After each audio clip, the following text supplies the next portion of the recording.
Hello, everyone. Welcome to another episode of Child Abuse Awareness with Darlene J. Clark. Hi there, Chris. It's so good to see you. Thanks for coming in and supporting the channel. A lot of times I like to use a lot of different news sources because there are some that's somewhat different than the others. I'm not sure whether y'all remember the case of Kim Sullivan, 56-year-old in Connecticut, neglected, starved her stepson, failed by the system. Back he was 30 something years old, I believe. For 20 years, he's been captive, neglected in that house. So this is horrible, and we still need to speak up for him. It's ridiculous that the system have failed him so. Copyright disclaimer under Section 107 of the Copyright Act of 1976. Allowance is made for fair use for purposes such as criticism, comment, news reporting, scholarship, and research. Fair use is a use permitted for copyright statute that might otherwise be infringing. Nonprofit, educational, or personal use tips and balance in favor of fair use. In Matthew 18, verse 6, but whoso shall offend one of these little ones which believe in me, it were better for him that a millstone were hanged about his neck, he were drowned in the depth of the sea. We need to learn to do right, seek justice, defend the oppressed, take up the cause of the fatherless, and plead the case of the widow. Please be sure you hit the like, subscribe, and share.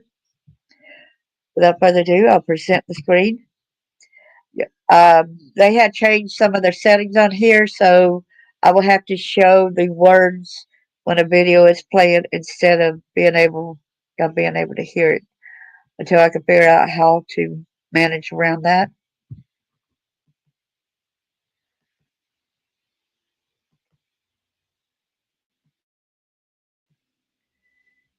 Here is the video of the body cam footage. It shows the daring rescue of the alleged Connecticut man held captive in a house of horrors.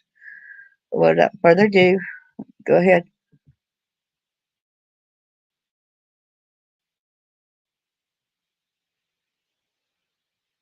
Yep, here, just you can only hear me.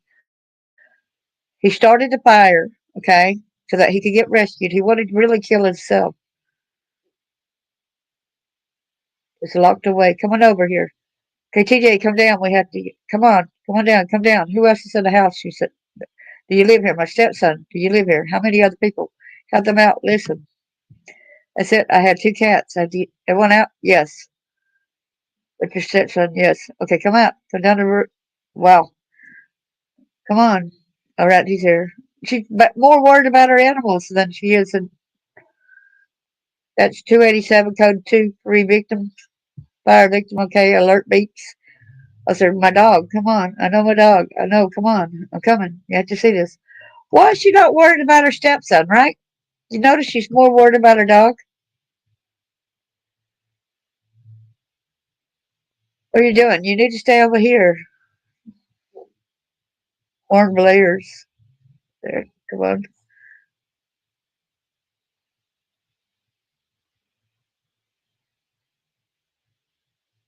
He did get saved. I want to go ahead and talk about this right here. Dramatic body cam footage captured the daring rescue of the alleged abused Connecticut man held captive by his wicked stepmom for 20 years as she stood and yelled at first responders outside the burning house of horrors. Waterbury Fire Department members rushed to reports of a fire in the western Connecticut enclave on February 17, where they were met by Kimberly Sullivan holding one of her dogs. The 56-year-old woman was incoherently shouting as she stood feet away from her burning home as one firefighter attempted to get her to safety, according to video obtained by WFSB. Here she is right there.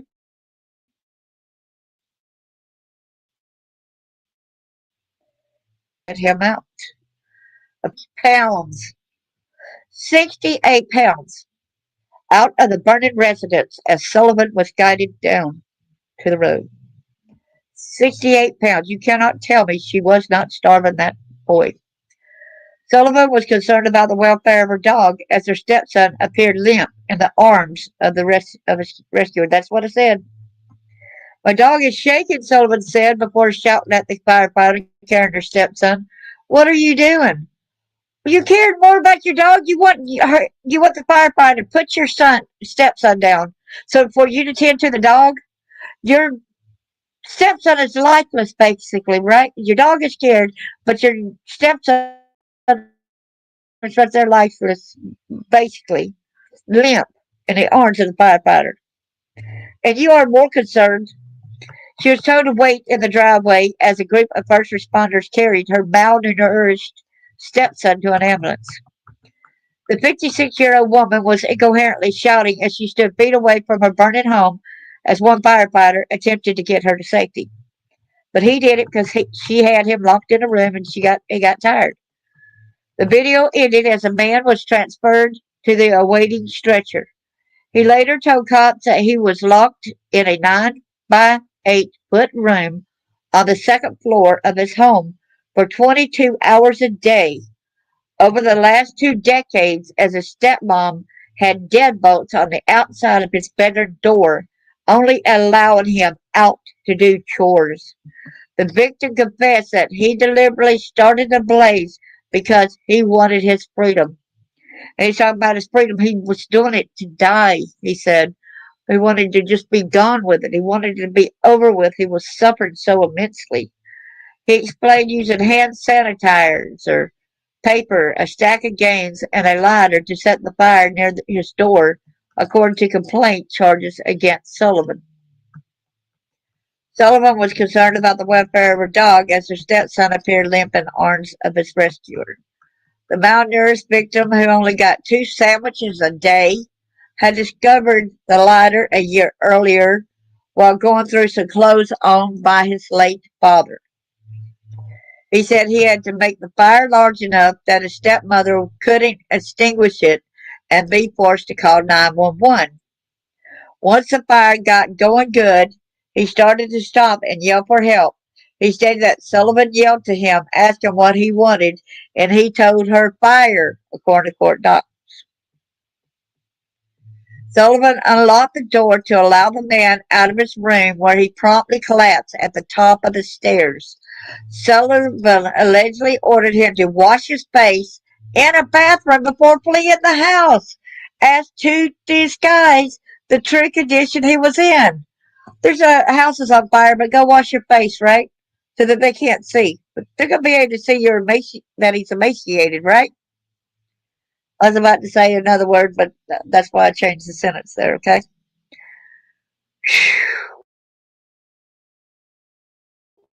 The man's sister and her boyfriend had arrived at the house around the same time as the firefighters and were allegedly ordered by Sullivan to remove the deadbolts from the room. Ah, so that you can go like this and the proof will be gone, eh? Court docs say the man purposely fell to the floor, the man, where he stayed until firefighters entered the home to carry him out. Sullivan was arrested on Wednesday after a near months-long investigation into the horrid condition she allegedly put her stepson in. She was charged with first-degree assault, second-degree kidnapping, first-degree unlawful restraint, cruelty to persons, and first-degree reckless endangerment. Sullivan's lawyers maintained her innocence while she blamed her late husband for the abuse. But he's been dead over a year. I mean, how you're doing him now? Excuse me, you're still in the future. You cannot blame somebody that's dead. The allegations are horrific. They're simply that allegations. Attorney Onus Kaloidis said following the arrest, they're allegations made by one person that are largely uncorroborated by any independent evidence. But you'll see some further evidence in here, okay? Here she is right here. Kimberly Sullivan appears in court for a bond hearing at Waterbury Superior Court on March 13, 2025. There's the home. Windows are boarded up at the home in Waterbury. She's innocent. She has every intention of defending this case, and we are confident she will be vindicated, Kalota said. No, did you not get him any kind of medical attention? That's another question, right? No, you didn't. Please compare the conditions inside the house as one to a horror movie. The suffering the victim endured for over 20 years is both heartbreaking and unimaginable. Waterbury Police Chief Fernando Spinoza. Okay, Sullivan posted a $300,000 bond less than 24 hours after her arrest. She has to undergo daily evaluations and is prohibited from contacting her victim in any manner according to her release conditions. She better leave him alone. You got a lot of people that's pulling for you, young man. I was about to say young boy, but he's not a young boy. Whew. Emaciated Connecticut whorehouse victim akin to Auschwitz survivor drank from toilets, urinated in bottles to stay alive.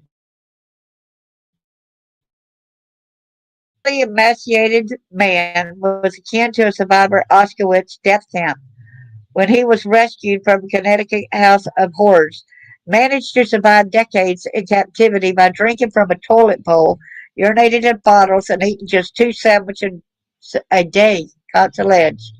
Harrowing details about the 32-year-old's life padlocked in a tiny room inside his Waterbury home only emerged Wednesday after his stepmom, Kimberly Sullivan, 56, was arrested and charged over the pattern of shocking alleged abuse that authorities likened to a horror movie. Just keep him there as a slave.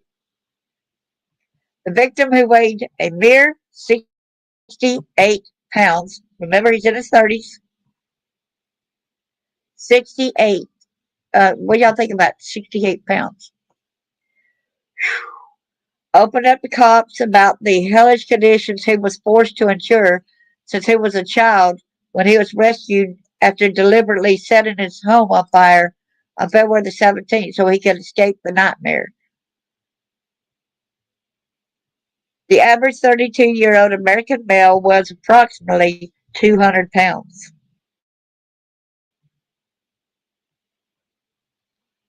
Of course he would collapse, you know. Of course he would collapse. He didn't fake collapse. He spent at least 22 hours of his day locked away in a cramped 8 by 9 foot back storage space on the second floor that was bolted shut from the outside, according to court documents. Cops, he was given just 2 cups of water per day and desperately drank out of the toilet bowl when he had the chance. Poor guy. Each day he allegedly was given 2 sandwiches to eat, which were made up mostly of deli meats, peanut butter, and occasionally tuna or egg salad. When asked if he was hungry every day, he stated, "All day, every day, my entire life," court papers state. As a small boy, the victim recalled having a training potty chair in his cramped sleeping space. When he was a teen, though, he was forced to rely on bottles and newspapers in order to relieve himself. Wow. The victim described how after he urinated in a bottle, he would have to then funnel it into a tube he created with a series of straws and guide those straws through a hole in the window to empty it, the filing charges. There she is. When he needed to defecate, he would place an old newspaper on the floor and squat over it. He would then roll the paper up, tie it with string he unraveled from old t-shirts, and eventually bring it to the kitchen garbage when he was let out. Poor, poor boy. Wow. By the time he was rescued, the victim hadn't showered properly in 2 years or had a haircut in three, authorities said. He told cops he kept a water bottle in his room and would save a tiny portion of his drinking water each day just so he could bathe himself. Wow. Look at all this garbage out back. Once that bottle was full, he stated that he would do what he could with that amount of water to bathe himself, the complaint said, and that he was never given any soap and only had some men's cologne. He was then let out of his quarters at about 8 a.m. each day to do chores, he told cops. He stated he was tasked to complete several chores in the house, which may take him between 15 minutes and 2 hours, depending on what he had to do, the filing states. From there, typically late in the morning, he was brought back to his room, where he was locked there for the remainder of the day and through the overnight hours until it was time to get out and do chores again the following day. Sometimes he would be locked away for 24 hours straight, cops said. The victim said he passed the time by counting cars out of a window, teaching himself to read from a dictionary, and listening to a radio that was kept outside the bedroom. He relayed the tragic details of his alleged captivity during police interviews after he was rescued from the house fire last month, which he admitted set because he wanted my freedom. An investigation determined he had been. Let me get back up here. It's going too far. Sorry. Had been held by captivity for more than 20 years, during which he was starved and neglected. He was, without exaggeration, akin to a survivor of Auschwitz death camp, officials said of the victim's condition. His stepmom had been charged with assault, kidnapping, unlawful restraint, cruelty, and reckless endangerment. Why did y'all even give her bail? He didn't even get that. 20 years when he was locked up like that? Why would she at least give him 20 years locked up? Why? This is stupid. I'm sorry, stupid. Go ahead and see if anybody said anything. Hey, Sheila, good to see you. This is a horrendous story right here. So when we go in here with the, it tries to do another ad right there. Let me dismiss that. Deranged Connecticut mom who allegedly kept stepson captive for decades posts 300K bond just a day after her arrest. That's March 13th. The deranged stepmom who allegedly tortured, starved, and held her stepson captive in a room in a Connecticut home for more than 2 decades was released from jail Thursday. Alleged sicko Kimberly Sullivan posted $300,000 bond after sitting behind bars for less than 1 day, court records show. As conditions of her release, Sullivan will undergo daily evaluations and is prohibited from contacting her victim in any manner. Why are you giving the freedom? This guy is going to be tortured still in his mind because all the learning years, what you did to him.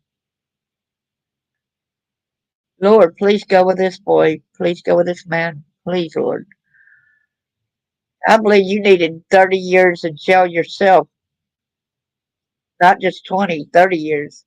Sullivan's disturbing scheme was uncovered Wednesday when she was arrested about a month after her stepson set their home on fire in a desperate plot to flee, though she was on locals' radars well before she held her victim captive.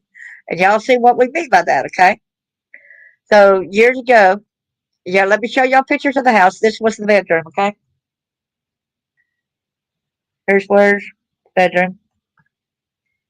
This is, I guess, the fire, of course. See, it had a deadbolt on the outside of the bedroom. See it? Wow. Poor kid. Lord, please go and heal this boy 100%, please. Let him know that he is loved and cared about.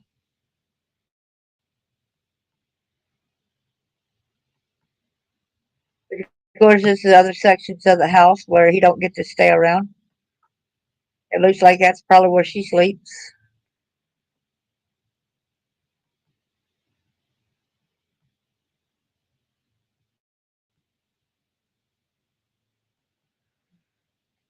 That must have been where he sleeps because it's, the burnt. Look at that bathroom right there.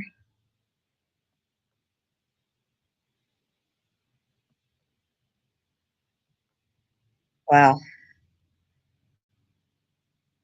Makes me want to cry. I'm sorry.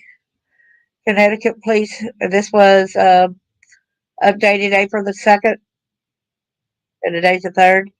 Connecticut police have released more than 100 photos showing the inside of a home where the 32-year-old man said he started a fire in a desperate attempt to free himself from more than 20 years of captivity. The man whose name has not been disclosed, and y'all don't try to find out his name or nothing, please. Please give this man the respect and the privacy he so deserves so he can heal. Please do that.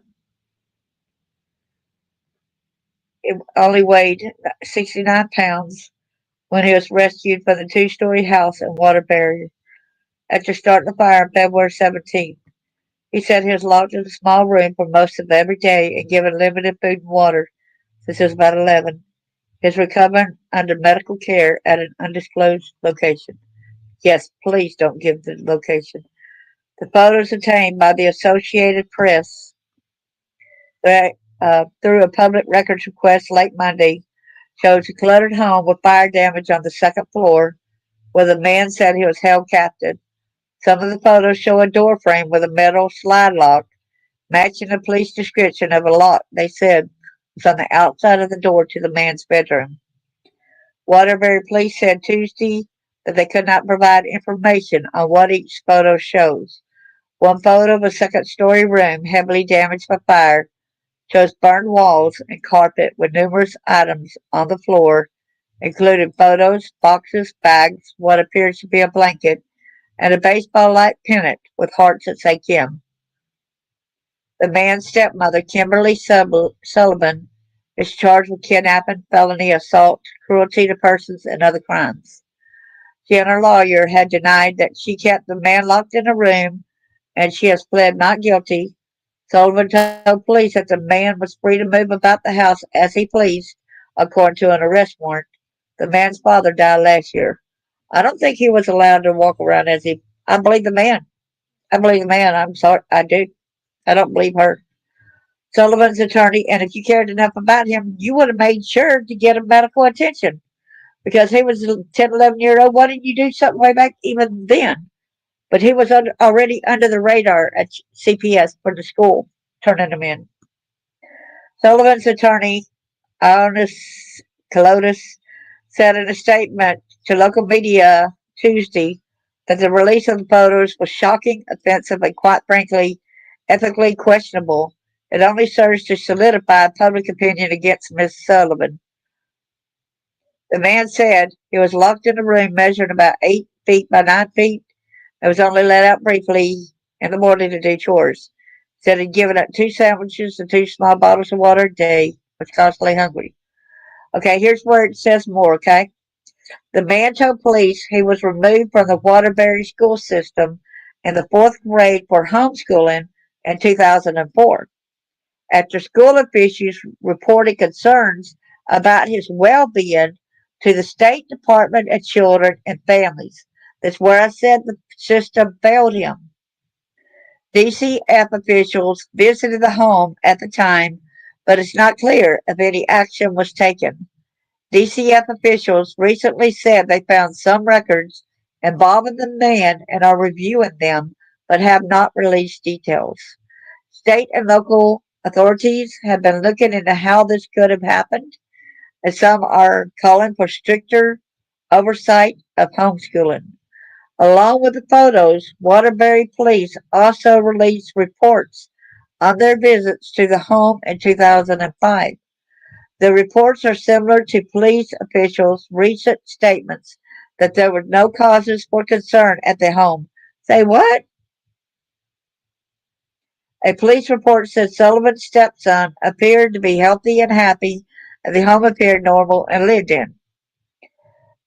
Police visited the home at the time for a welfare check after children who attended school with him before he was put out expressed concern about him and after the family made a harassment complaint against school officials for reporting them to state child welfare officials. Oh, so y'all got scared because his family said y'all are harassing them? Even the kids knew more than the police officers and grown adults. Even the students knew more that something was going on with this kid More than the police who went to the house, more than DCF that went to the house. Something is majorly wrong if the students and the kids knew more and could tell more about the welfare on this kid more than adults could, right? Something is majorly wrong here. The man told police that Sullivan threatened longer lockdowns and more restrictions to his food if he ever told anyone about his treatment. A search warrant released Monday night said the man told police that he set the fire using a lighter, sanitizer, and paper in an effort to kill himself because he wanted freedom from the captivity. He didn't care, just wanted to die. He was tired of it, y'all. He wanted to put an end to it, y'all. Wow. Good to see everybody comments over there. Hey there, good to see you. Good to see you. Yeah, this case is crazy. The system failed him terribly, didn't it? Man, he was 10, 11 years old. That's right. Man describes cruelty during his decades right here.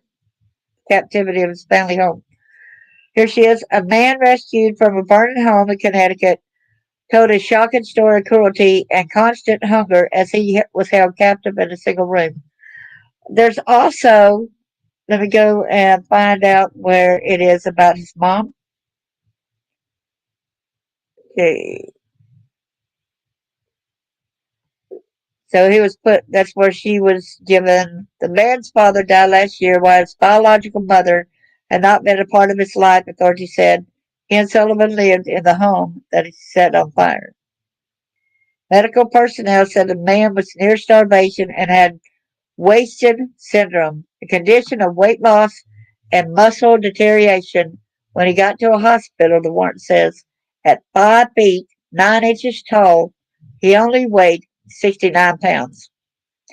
He was treated for smoke inhalation and diagnosed with post-traumatic stress disorder and depression. Spinoglo said the man faces a long road of physical and mental treatment. He said police are supporting him, including taking up a collection to buy him clothes and other items. The man told police he was constantly hungry when he was in school. He would ask classmates for food, steal food, and eat out of the garbage. In later years, when he was out of school and confined to the house, he would get 2 sandwiches a day and some water while locked in the room. The police's only interactions with the family was in 2005, the chief said. Once in a welfare check after children who attended the school with him before he pulled out expressed concern about him. How many people actually seen him, out in the yard? How many people actually notice that something is going on, that he's just all the time right there? A normal kid gets outside and plays around, right? When the man attended a Waterbury elementary school as a child, staff saw that he was extremely small and thin and made multiple calls to the stepmother and the Department of Children and Families. Tom Pannoni, a former principal at the school, told WVIT-TV. Spagnoni told police did not have that information when they responded to the man's house in 2005. Why didn't they have that information? Should they not all had all the information that was put out there? Why didn't you if you were going there for CPS reasons and other things? Wow, wow, wow, wow. I am flabbergasted here, y'all. Yeah, we see this part right here. This is, listen at this. This is where the body cam footage outside Connecticut House of Horror shows Kimberly Sullivan's denied accusation soon after the escape, right? So let me get this up some right here. So let's go further down. And the footage, which is partially redacted, Sullivan, age 56, explains to an officer what happened after the fire started. She said she thought the fire started from a TV her stepson plugged into the wall, and said that she came out of her bedroom when she smelled smoke and called for him. But he says he was stamping on the ground, trying to get her attention, right? I was trying to go into the room, but it was just, there were just flames. He came out of the room, eventually woke up and came out of the room. No, you had to let him out of the room. Duh. Sullivan said that her son couldn't escape the room because there were flames. No, because you had it locked. Come on, get it right. But that he must have walked through them eventually. How weird is that, y'all? We're flames, but flames get bigger and stuff like that. So he just walked through the flames, right?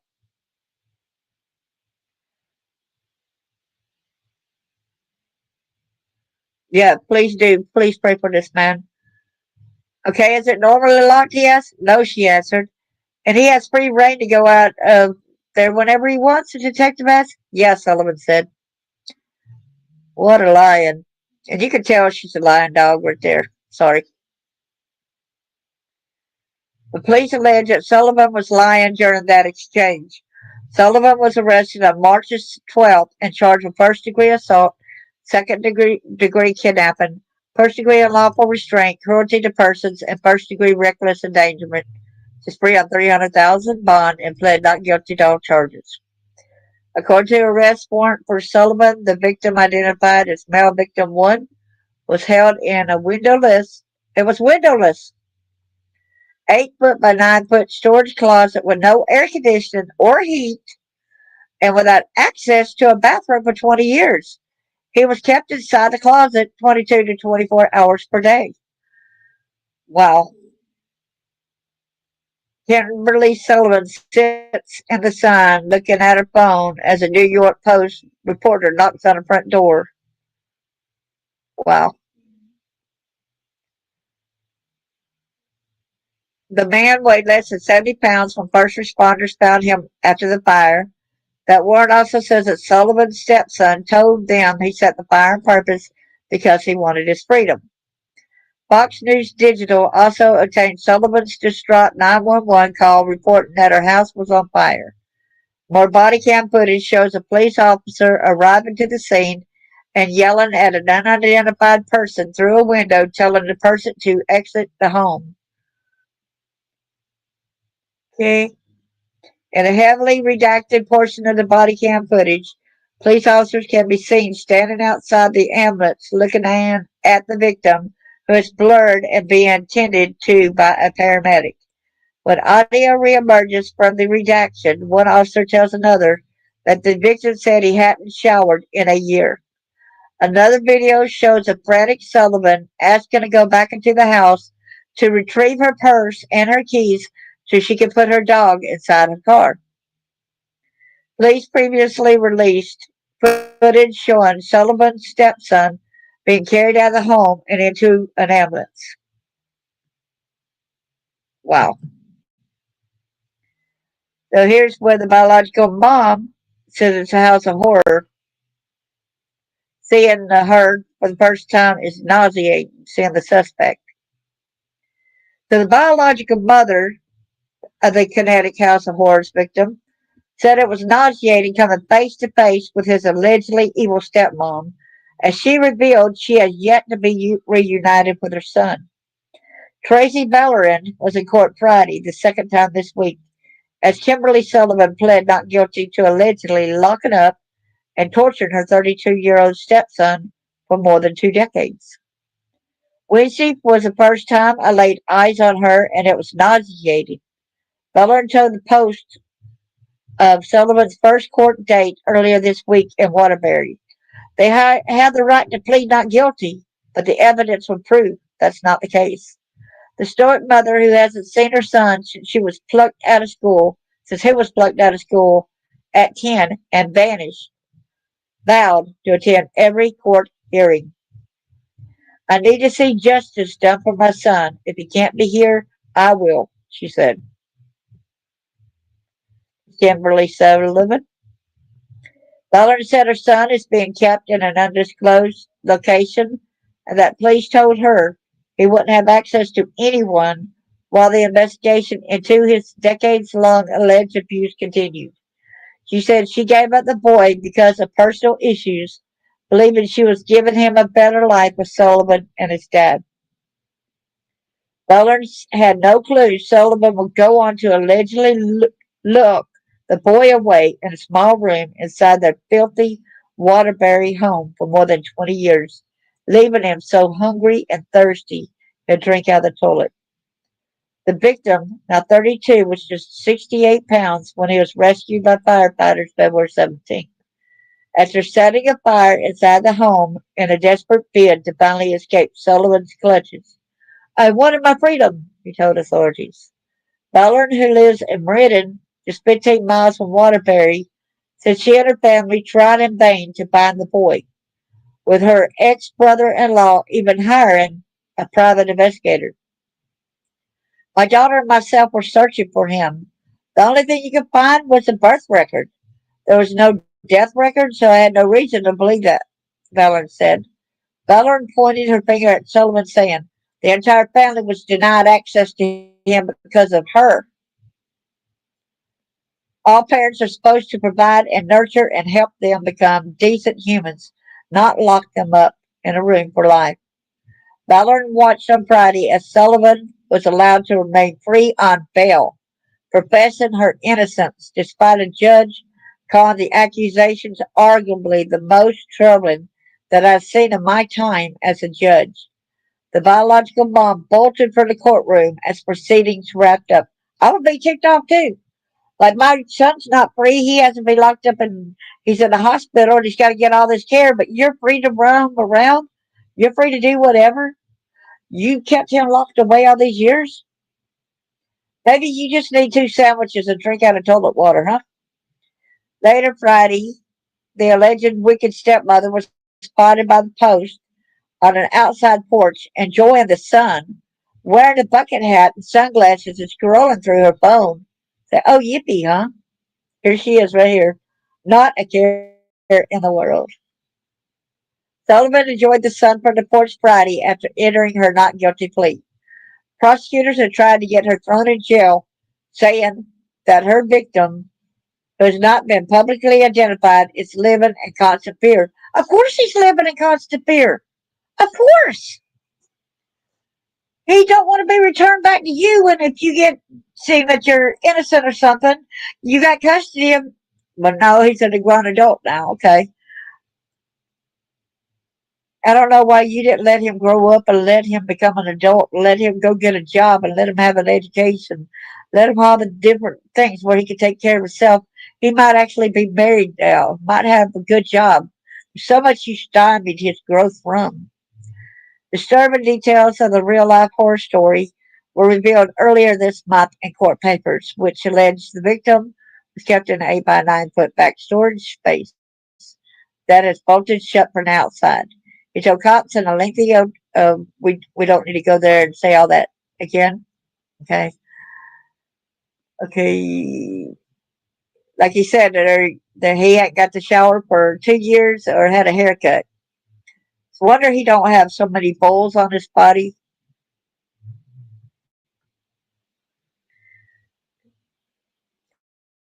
Of course he's gonna live in fear, y'all. And the people, her attorney said, no, that's bullcrap. It's not. He don't live in fear. Y'all need to give this a lot of hugs out there. The victim is afraid. The victim lives in fear.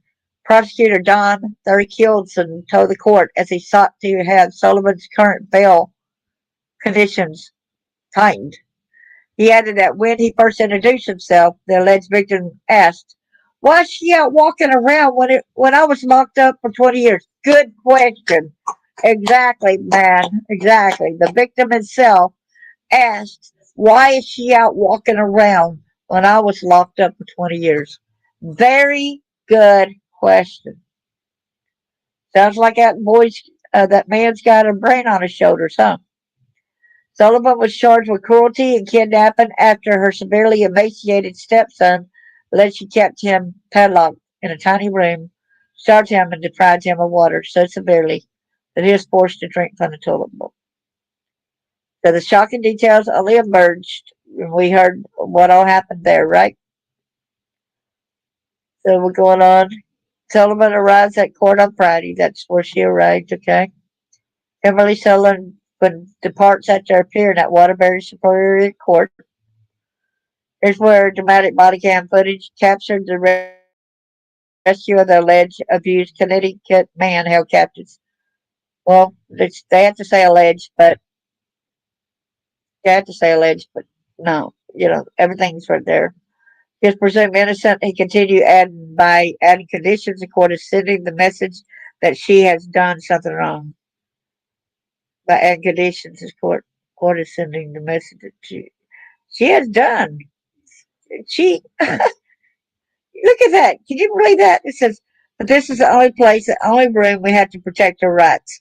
She is presumed innocent. He continued, adding that by adding conditions, the court is sending the message that she has done something wrong. You reckon she done something wrong? Excuse? Do you reckon? Oh my goodness.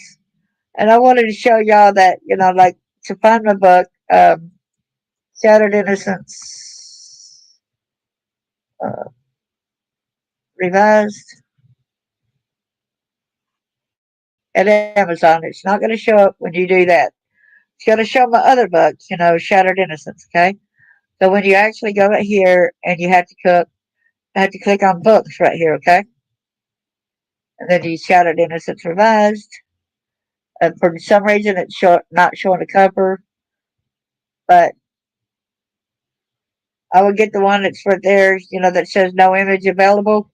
Because this one's the older one right here that's got some errors in it, okay? But this one is the newer one up here that's got it all fixed. And it's not showing the book covers on here for some reason. I don't know why, but that's how people are able to find a book. I think the money, let's see, I think the money that is her bail should have been. I think she shouldn't even been allowed to get out of jail. I don't even think she should have. This is ridiculous.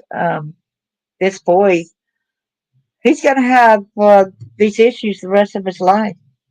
He might even have trouble going to a grocery store or getting out because evidently he didn't get to go anywhere. He was locked in that room.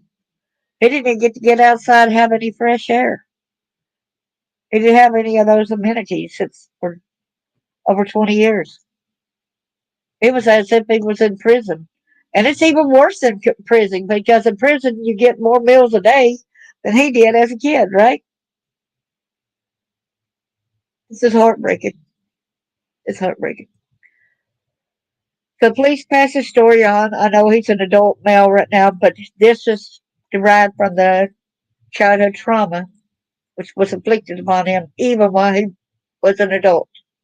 That goes to show how a lot of people are still sick and mistreating their kids even when they become adults. That's why when I became an adult and they wanted to start harassing me and all, I said goodbye and I said, you're no longer a family member, and I disowned them. That's the only way that I was able to get out and tell my story more was to say, you're no longer kin to me, goodbye, 'Cause I'm not going to cover up the lies in which they did. I'm out here to bring awareness. I'm not out here to sugarcoat it. Thank you so much for everyone that came in to listen and support this channel. You hear about the story, hear about this little boy, this young boy. He's a little boy to me, as old as I am. Okay, so y'all support him. Thank you all, and God bless. I would not support Kimberly Sullivan in the slightest. Let me. I know that. I don't want to hear a sob story. I don't even want to hear an explanation from her because no amount of reasoning to me, would show that that boy deserved any of what was done to him. Thank you all so much. God bless.